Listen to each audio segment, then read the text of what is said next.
Oke, kali ini kita sharing sedikit ya tentang stick ya.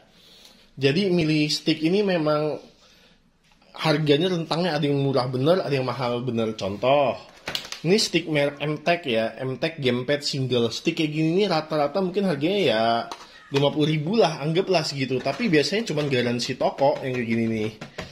Garansi apa yang seminggu gitu, atau garansi 3 hari gitu. Nggak ada yang berani garansi setahun gitu. Oke, kalau stick-stick yang kabel yang paling banyak dibeli, ini ada beberapa merek. Contohnya ini ya, ini Rexus ada dua. Beda stylenya apa? Rexus GX1 sama GX2 ini. Bedanya hanyalah modelnya, satu model Xbox dan satu modelnya model PS ya. Jadi stylenya aja analog ini di tengah, satunya lagi ada yang di atas dan di bawah kombinasi ya. Modelnya juga satu lebih gambot ya. Oke, ini garansi biasanya setahun ini dari Rexusnya. Oke, ini recommended biasanya yang kayak gini nih dipakai untuk game-game itu support semua game, hampir semua ya, terutama game-game yang resmi dari Steam itu udah pasti support apa game-game digital license itu. Nah, tapi kalau yang kayak gini, yang model begini, ini kadang-kadang suka nggak detect atau suka nggak kompatibel, kadang-kadang harus dikalibrasi ulang gitu. Misalnya tombolnya X itu terus jadi X gitu. Tapi ini X-nya tiba-tiba ada di tombol segitiga. Nah, harus dikalibrasi, disetting ulang kadang-kadang begini nih. Nah, kemudian yang terkenal lagi ada lagi dari merek Pantech ya. Nah, ini masih kabel juga. Harganya sama lah, ranknya sekitar 160-170 ya harganya ini ya. Kemudian untuk yang wireless ada juga, dia menggunakan Bluetooth ya. Ini ada Gladius GX100 sama Pantech WGP 12 ya. Ini sama recommended juga. Jadi kalau yang kayak gini ini bisa dikonekin, misalnya mau sama TV atau misalnya mau sama Android gitu. Lebih banyak lah. Lebih banyak sinkronisasinya kalau yang wireless ini ketimbang yang kabel gitu. Tapi untuk kompatibilitas lebih bagus sebenarnya, saya lebih suka pakai yang kabel sebenarnya ya. Jelas. Ada juga yang model baru dari NYK ya. Contohnya seperti ini. Ini NYK Gambit ya. Harganya 200.000 ya ini ya. Ini oke banget nih, merek baru dari NYK, recommended lah. Jadi memang ini contoh-contoh stick yang ada di pasaran ya. Jadi memang tinggal cari sesuai harga, ada kualitas gitu, tinggal kebutuhan aja gitu. Oke, nah kita abis ini akan belajar cara kalibrasi stick ya. Jadi sebagai contoh begini. Ini saya punya stick MTech, ini stick yang biasa ya. Nah, ini satu stick, cuman terhubung nih satu stick tuh, ada kabelnya dia connect di antara stick 1 sama stick 2. Ujungnya ke satu USB ya. Oke, jadi gini, kalau di dalam game itu misalnya stick nggak bisa, jangan diutak-atik dalam game. Kita lihat dulu dia ini di Windows udah fungsi apa enggak gitu ya.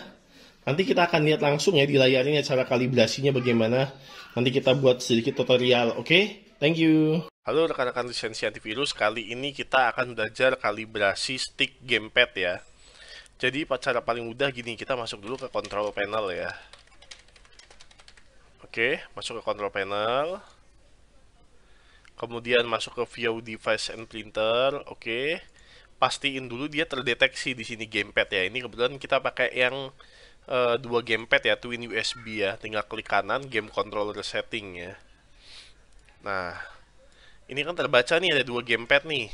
Caranya gini, kita pencet properties. Nah, jadi kan gamepad tuh umumnya ada analog, ada bulat segitiga X bulat, kemudian LR ya. Nah, ini tombol atas bawah kiri kanan tuh yang ini nih. Coba dulu untuk bulat analognya nanti ya. Jalan apa enggak nih? Kalau ke atas begini nih, naik ke kanan, ke bawah, ke kiri, serong. Nah, ini analog yang bulatnya dulu dicoba, abis itu baru yang bener-bener di stick tekan yang atas, bawah, kiri, kanan, baru nyerong nanti ya.